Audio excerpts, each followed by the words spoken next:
Good evening. Welcome to another edition of EduTV. I'm your host, Greg Perkins, and today's guest is Dr. Jessie Jackson. Pleased to have you, sir. I've had a couple of public school superintendents, but I've never interviewed a superintendent, even though you're public, but you're from a charter school district. So we'll talk about those things, and we'll talk about some of the good things that are going on with sorry it takes so long to get to me. Yeah. Lake Wales Charter School. I'm going to give it all to you, sir. The Lake Wales Charter School District. Okay. Dr. Jackson, you guys have a unique situation. Just kind of tell us why did the city of Lake Wales decide to go charter? What are some of the great things you guys are doing over there with the kids? Back in 2003, when the local community were concerned about the state of the schools, and apparently had engaged in conversation with the school district, Polk School District, and unfortunately they didn't come to any resolves that both parties, in particular the citizens of Lake Wales, were happy with. And so that city and the local chamber and local community leaders began to explore possibilities for what to do to improve the schools. And it was probably at the same time that a local school, McKeel Academy, which is in Lakeland, had come onto the scene as a conversion charter school. And so apparently there was a conversation or two with the folks from Lakeland at the McKeel Academy to talk about why, what, how to engage in that charter school thing. From what I'm told, because I was there at the time, there was also a visit down to Pembroke Pines, Florida. Okay.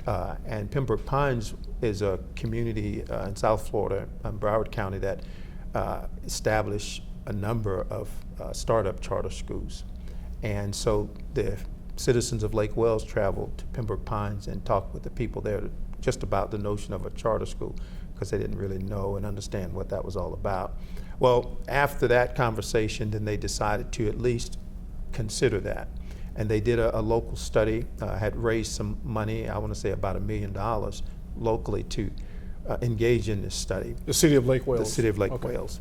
And so through that study, they did surveys and things with the local community, and what they were looking for initially was to find out what the community leaders felt and thought. And the community leaders were not necessarily people that were in some elected position or whatever, but it was who the citizens thought were leaders first. So that was sort of the first leg of that surveying that they did. Once they established that group of people, then they actually submitted and did a survey with those folks, specifically on the educational system locally there. And from that, they decided actually to see if there was enough interest among all of the schools in Lake Wales to convert them all to charter schools. Now, that's a big deal, because currently in the state of Florida, there's probably 18 conversion charter schools in the entire state. Conversion charter school, what does that mean exactly? That means you take an existing public school, okay, you get the teachers and the families to all agree that they would convert that school to a charter school through a vote, separate vote, parents and teachers.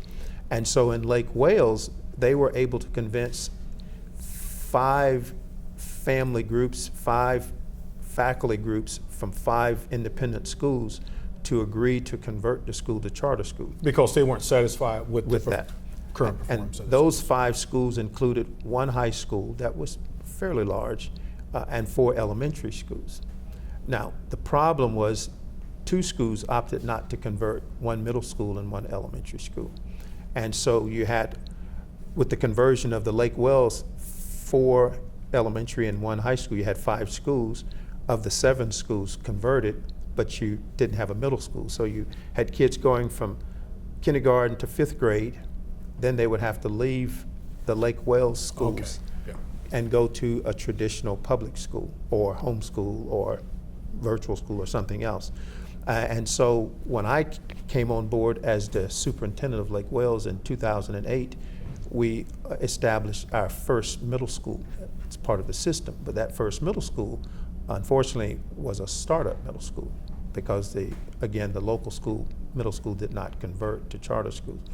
And so now we have a system from kindergarten to 12th grade that's complete, because we have one startup middle school and 4 elementary conversion and 1 high school conversion. Okay. So the problem for us now is that one middle school only serves 600 students, Okay. which is a problem because we have in the 4 elementary schools approximately 100 fifth graders that leave the school. And so only a portion of those can go into that 6th grade class at the middle school. And so we're now in the process of replicating the middle school to expand the numbers so that we would have more opportunities for middle school students from our system to attend one of our schools. That was a pretty successful conversion rate because it seemed like there were 4 schools and then 2 chose not. So you all got the majority of the citizens in the community to agree with that. Now, I think a lot of people are confused about charter schools, the difference between charter schools and public schools. Charter schools are public schools, right? Absolutely. So what do you say to, I guess some people say, oh, charter schools are still in the kids from the public schools. Right. And I was having another conversation with you, and I said, well, you know, I think the public schools are solid too, but it's all about student achievement. Right. So what do you say to people who may be critical of the charter school system? Well, the city of Lake Wales is unique in that you took existing schools, public schools, and converted them to public charter schools. So those schools have the same admissions policies as charter schools as they had as the regular public schools. If you live in a school zone, you attend the school. And that doesn't matter whether you have a disability, whether you're homeless, whether you... So all the services are still the same? The services are still the same, which is probably pretty unique from a state perspective because a lot of charter schools have special populations, I'll call them. In some cases, it might be a dropout population. In other cases, it might be, you know, almost a magnet school kind of population. And some charter schools will not allow certain kids because of their academic standings to come in there. Like are they allowed to do that? Like if certain academic standards aren't met, they're allowed to control that to a certain point? Just like a magnet school. Correct. Magnet schools have similar policies, and so that's how it is. And in fact, that sometimes give charter schools a bad reputation. In Lake Wales, it's not that way. So those children that lived in that school zone, they continue to attend that school unless they or their families opt out of attending that charter school, and they have that right. Right, and you guys haven't dropped off in terms of academics and sports, because I still see you competing at a high level on the sports end. Also, the academic end, interviewed one of your principals from Bach Academy. They have a lot of technology going on. Is that one of your major pushes within the charter school to get kids more focused or concentrated on STEM? What we've tried to do really in all of our schools is to establish a 1-to-1 ratio between the technologies and students. And we've been pretty successful because of private funds and private donors assisting in that process. In fact, probably 4.5 years ago, we had a donor to provide iPads for all of our high school students. Okay. At that time, that was 1,400 students, plus all of the infrastructure, technology infrastructure for that. We had to retrofit the school for drops and so y'all actually had to go out and raise some private funds? That's correct, right. Okay. And for Bach Academy, which is a middle school, we have a 1-to-1 relationship as well between students and technology. And again, it happened as a result of private funds, not public funds, making that happen for us. What we've seen is that a lot of people that are philanthropic in their nature like our business model. When I say our business model, how we run and manage our schools. So for instance, I'm the superintendent, but I've given the principals at individual school sites the liberty to run and to manage their own budgets. Now that's a scary proposition in a lot of places because it doesn't work that way. Usually the central office, like my central office, would be the manager of the budgets. We've done it differently. We've allowed individual principals to manage their budgets. What about on the curriculum front? On the curriculum, they choose the curriculum. As long as they deliver results. That best meets the student population that they serve. What we found in our system, like it is in all systems, ours is not unique, each school has a personality and has a student population that has its own need base. What usually happens in most districts, you try to consolidate the resources so that you can hopefully manage them better. the problem with that is oftentimes kids at the top, at the bottom, in between all of that, won't have their needs met because you're trying to shoot to the middle. And so what we've done is we hold our principals accountable, but each principal manages his or her own budget. So you give them a lot of autonomy and creativity as long as they are delivering Right. results. So one of the questions that you asked at the beginning was about the difference maybe between charter schools and a regular public school. We have to take those same state assessments like That's right. That's all right. other schools have A lot to of take. people aren't aware of that. Right, and we're held to the same standards for accounting, as far as budget and accounting, for certifications, for personnel and things like that. And we hold that to be very serious, actually almost sacred, simply because what we know is that, for instance, the quality of the teacher determines the outcome. And I totally Student agree with you outcomes. on that. Sir, we are out of time. I want to have you back because I wanted to talk to you again. One of the things that I'm really concerned about is the achievement gap. And I know you guys are doing some good things with that, but we're out of time for this segment. I certainly appreciate it, Well, and I thank look you forward to very talking to you much. again. Absolutely. Thank you. Thank you all, and stay tuned for our next segment. Welcome back to part 2 of our segment. Earlier we had a superintendent with us. Now we have a man who's really doing the work with the kids. Superintendents do too. The principals are right there on the front lines. Mr. Jose Martinez, Colonial High School, and we also have our co-host, Dr. Jalitza Rivera. Nice to meet you. Okay, I bet you have some interesting questions you want to ask this gentleman. Yeah, so I heard that Colonial High School is moving to a digital curriculum. Can you tell me a little bit more about that? Sure. This year we actually moved to a one-to-one device school. So essentially what that means is all of our students have a laptop device with them. So the goal for the school district is within the next 2 years for all 19 high schools within Orange County Public Schools to go one-to-one. Okay. So what that means in terms of teaching and learning, it's truly transformational for many of our teachers. We currently have 3,600 students between our freshman campus and also our main campus. We're currently the 6th largest high school in the state of Florida. So that truly is a big endeavor. So this process actually started about a year ago with our cohort 1 schools. Those were a combination of our middle and high schools that had experienced the one-to-one digital transition and just kind of learning through the process in terms of what professional development our teachers would need and how we'd be able to fully prepare our students. So we started during the summer with professional development with support from our school district in terms of using the devices, taking a look at the curriculum changes and how that really would impact teaching and learning and essentially our core business. That was coupled with professional development that was also provided to our staff in terms of also utilizing the online platform as well. So our students received the devices actually prior to the start of the school year. So they received their devices about 3 weeks before the start of school.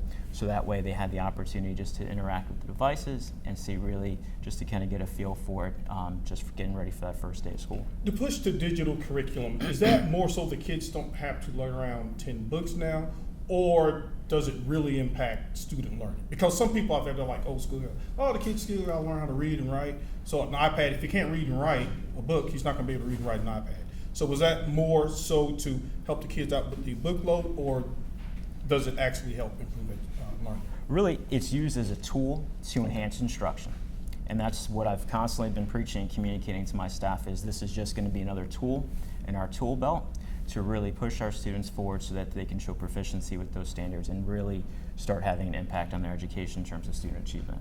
I think one of the concerns that we've had as educators at UCF is that a lot of the key players in the county have moved to digital literacy and neglected the regular literacy, and they're very different. Students, when you're reading a book, you're reading in from left to right, and you're switching pages. And when you're doing digital literacy, there are so many links that you have, and one link takes you somewhere else, and it's meant to enhance, but if misused, it can actually be a detriment to education. What are your thoughts on that? I think it's definitely a good point. That's why there needs to be a lot of oversight in terms of how students are going to utilize this technology to enhance their learning. Give you a perfect example. you now are providing students opportunities to take their learning outside of that classroom.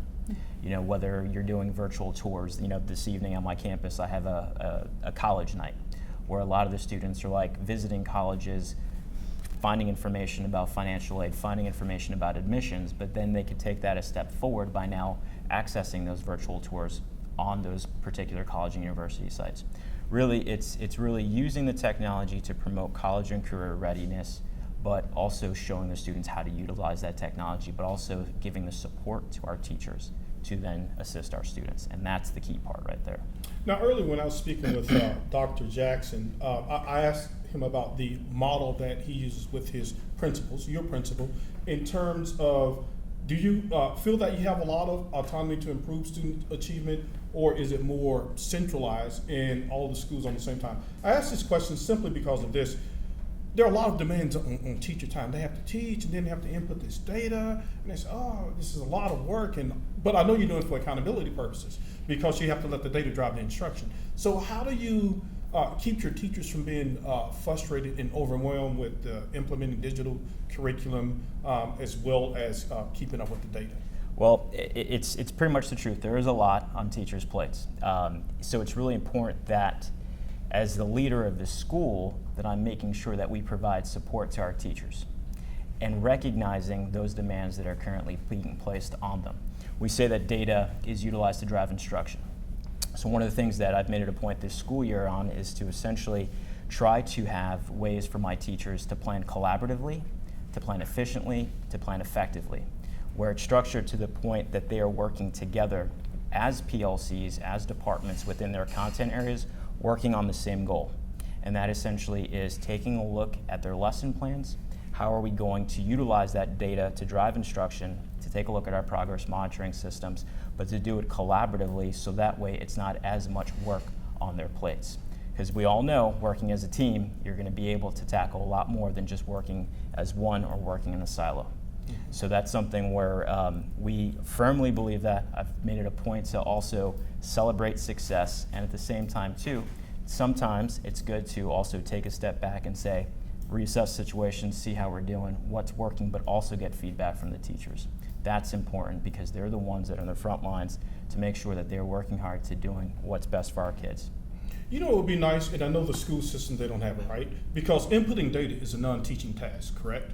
Right? It would be great if they could figure out a way when the teacher gets that information and then they hand it off to this data person, and then they input the data, and then the teacher can look at the data to make assignments based on that. But schools can't afford that.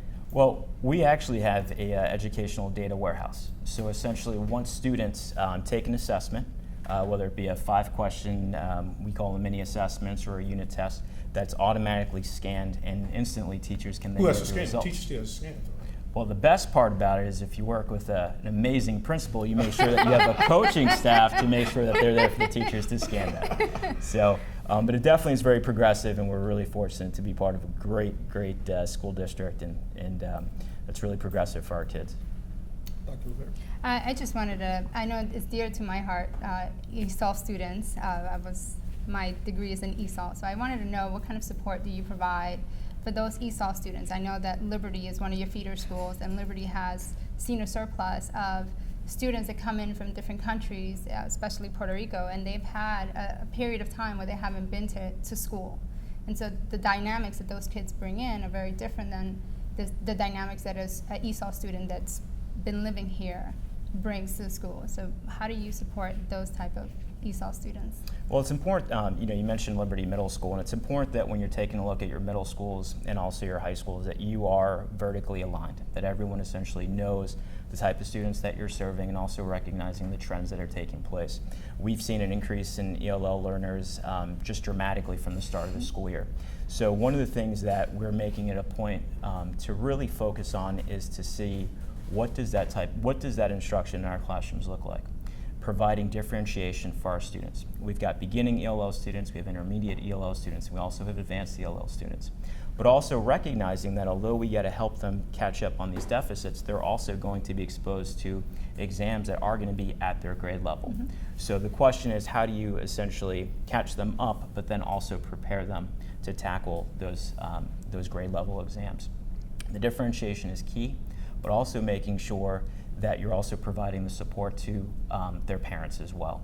Because oftentimes one of the things that I recognized immediately once I got to Colonial was providing an awareness to our parent community. So one of the things that I decided to do was come out with an electronic newsletter that's not only available in English, but it's also available in Spanish. We all have access, for the most part, to technology. Providing an electronic newsletter goes a long way, where I can provide updates to our parents in terms of what we're doing in the classroom and how we're supporting our learners with ELL instructional strategies. Well, that's great. Regarding the ELL students, that's a tough slog. So in communicating with those parents, because the ESOL kids, it's almost like they're going to have to work twice as hard to catch up, because the FSA standards are actually probably a little more difficult. They are more difficult than the FCAT 2.0 standards. We have about 30 seconds. So tell us, how do you communicate that to the parents to say, look, their Spanish is limited.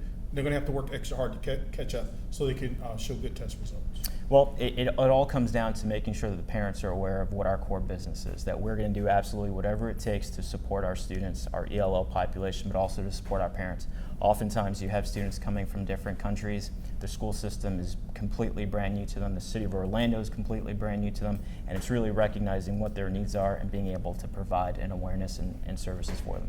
Yeah, it's almost like you need to have the school open almost until 8 or 9 o'clock at night. We do. Community effort. That's good. We do. Yeah. We have lots of Saturday learning labs and after school opportunities for our students as well. So it's keeping the school open and making sure everyone's taken care of. Thank you, sir, for educating our kids. Thank you. Thank you very much. Thank you. Dr. Rivera, and thank you for joining us with EDU. Stay tuned. We have another segment. You don't want to miss this. We have one of my favorite people, Miss Jessica Cottrill, and she is an opt-out advocate. Stay tuned. Welcome back. We've had a couple of interesting segments. We've had a superintendent, we've had a principal, and now we have a representative from the opt-out movement, Miss Jessica Cottrill. I'm going to give you a chance to talk about that. And then we also have Dr. Rivera with us again. Hello. Before you girls become girl pals, We already are. Jessica, Yes. opting out. Okay. Now you seem to have some momentum. I've read a couple of letters or some reports in the newspaper that the superintendents, they've lost faith in the system, in the testing system. They want something to be done about it. Mm-hmm. Wouldn't this be an opportunity for you guys to partner with them, and so that opting out is not a choice? Yes or no? Well, we're always looking for them to support, what we believe in. I mean, and I think they're coming around. I do feel like it's a little unfortunate that it took this after, the reform started 16 years ago, and we've seen a steady decline with the scores and the pressure and everything that's happened with the high stakes testing. But now that the schools are going to actually, let me rephrase this, now that more high top performing schools will see the hit this year from the school grades with this FSA, I think that's making them sit up and take notice. And I mean, I'm grateful, but I'm a little hesitant.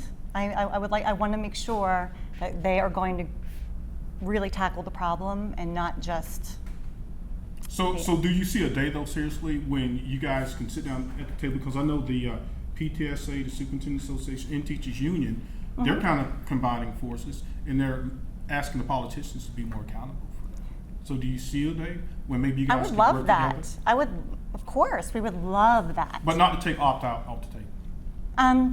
Until the high stakes are removed and until they start using genuine, authentic assessments where it is actually assessing the whole child on, instead of prepping for tests, and once the teachers aren't being held accountable to such high stakes, and then we'll see. But no, I mean, I really do. I'm very grateful that they are speaking out, and it's great. I mean, I do come from a teaching background, and I know when I taught for the county, I taught for reading for the FCAT and writing for the FCAT, and I never looked at the FCAT from the perspective of I have to teach to this test. I think as a teacher, with my pre-service learning that I obtained, I kind of gathered the information that these are the skills that they need, and I taught more of the skills as opposed to the actual test. which I came from New York, so I've never seen the FCAT. To me, it was all the same. Oh, yeah. It's just another test that you have to take. And so I'm not sure where, I guess, this kind of stereotype that all teachers do this, that they all teach to the test, kind of comes from. I know that a lot of my colleagues are current teachers, and they don't even look at what the test requires. So I'm not sure if do you guys look at what the teachers, and do you pull them out to see what they're doing with the students? We actually talk with many teachers. As a matter of fact, I'm sitting here on behalf of many teachers that are about ready to quit. In my district alone, I mean, and we're considered one of the top performing. The morale is so low, it is so bad, and I mean, they're leaving in droves in Florida. And when were you a teacher?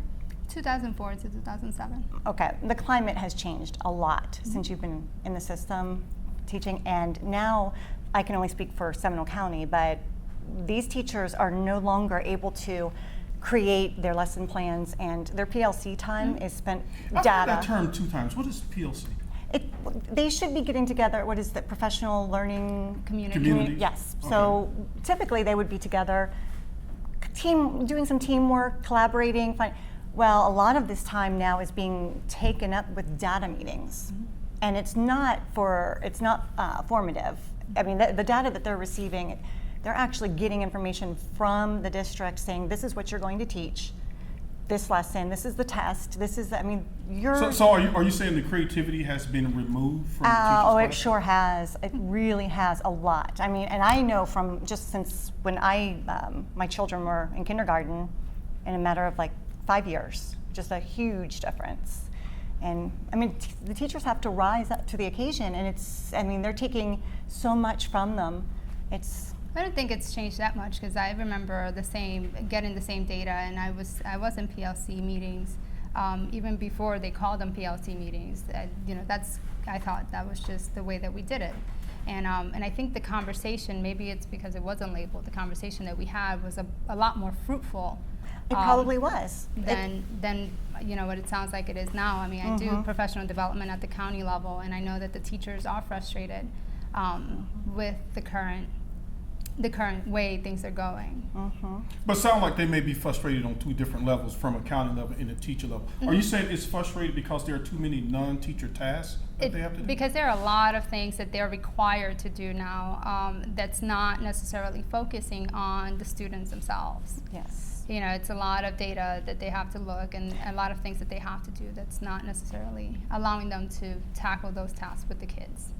And I don't even think it's a matter of teachers not wanting to do things and not wanting to do extra work, or collecting data, whatever.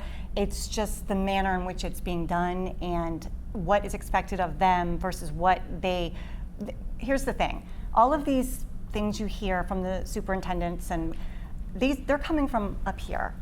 And I can tell you that the teachers I know were not consulted by the boards, and were not by their superintendents about, what do you think about the FSA? What do you think?